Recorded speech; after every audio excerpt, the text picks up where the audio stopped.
CPM ജില്ലാ സമ്മേളനങ്ങൾ നടക്കുകയാണ്. ഇപ്പോൾ തൃശൂർ ജില്ലാ സമ്മേളനമാണ് ഏറ്റവും അവസാനം നടന്നുകൊണ്ടിരിക്കുന്നത്.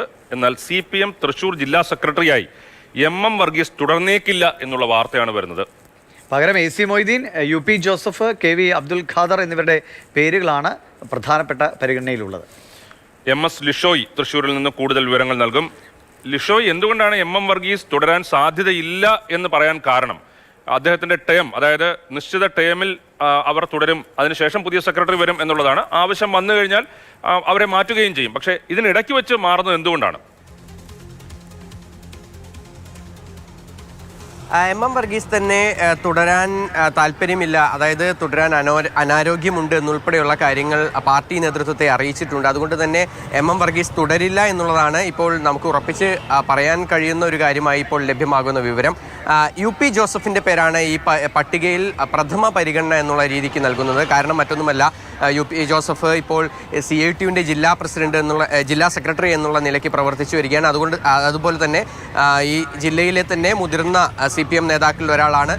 UP ജോസഫിൻ്റെ ഒപ്പം പ്രവർത്തിച്ച പലരും ഇപ്പോൾ പാർട്ടിയിലെ മുതിർന്ന സ്ഥാനങ്ങളിലിരിക്കുന്നു. അതിനോടൊപ്പം തന്നെ MLA, അത്തരത്തിൽ പല പദവികളും ലഭിച്ചിട്ടുള്ള ആളുകളാണ്. അതുപോലെ തന്നെ സംഘടനാ സംവിധാനം കൃത്യമായി മുന്നോട്ട് കൊണ്ടുപോകാൻ കഴിയുന്ന ഒരു പക്വമായ ഒരു നേതാവ് എന്നുള്ള നിലയ്ക്ക് കൂടിയാണ് UP ജോസഫിൻ്റെ പേര് മുന്നോട്ട് വയ്ക്കുന്നത്. അതിനോടൊപ്പം തന്നെ ജില്ലയിലെ LDF കൺവീനറായ KV അബ്ദുൽ ഖാദറിൻ്റെ പേരാണ് രണ്ടാമതായും കേൾക്കുന്നത്.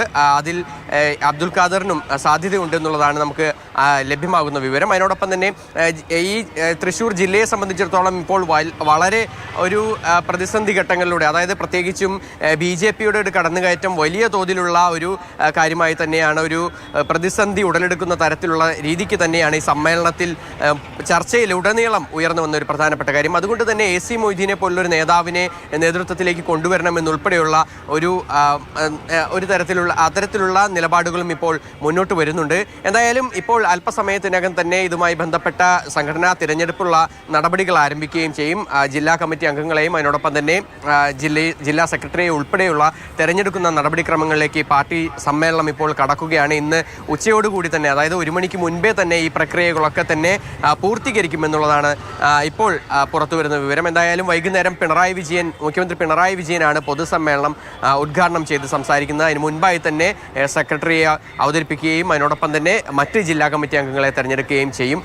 ഈ വലിയ മറ്റ് സമ്മേളനങ്ങളിൽ നിന്ന് വ്യത്യസ്തമായി വളരെ രൂക്ഷമായ വിമർശനങ്ങൾ സർക്കാരിനും പോലീസിനും അതിനോടൊപ്പം തന്നെ ഈ ജില്ലയിലുടനീളമുള്ള ജില്ലയ്ക്കകത്തു നിന്നുള്ള നേതാക്കൾക്കെതിരെയും ഉയർന്നു വന്ന ഒരു ചർച്ചകളാണ് ഇന്ന് ഈ ജില്ലാ സമ്മേളനത്തിൽ ഇത്തവണ ഉണ്ടായിരുന്നത്. വലിയ തോതിലുള്ള വിമർശനങ്ങൾ പാർട്ടി നേതൃത്വത്തിനും അതുപോലെ തന്നെ സർക്കാരിനുമെതിരെയും ഈ സമ്മേളനത്തിൽ ഉണ്ടാവുകയും ചെയ്തു. എന്തായാലും അല്പസമയത്തിനകം തന്നെ ഈ ജില്ലാ സെക്രട്ടറിയെയും അതുപോലെ തന്നെ ജില്ലാ കമ്മിറ്റി അംഗങ്ങളെയും ഉൾപ്പെടെ നമുക്കറിയാൻ കഴിയും.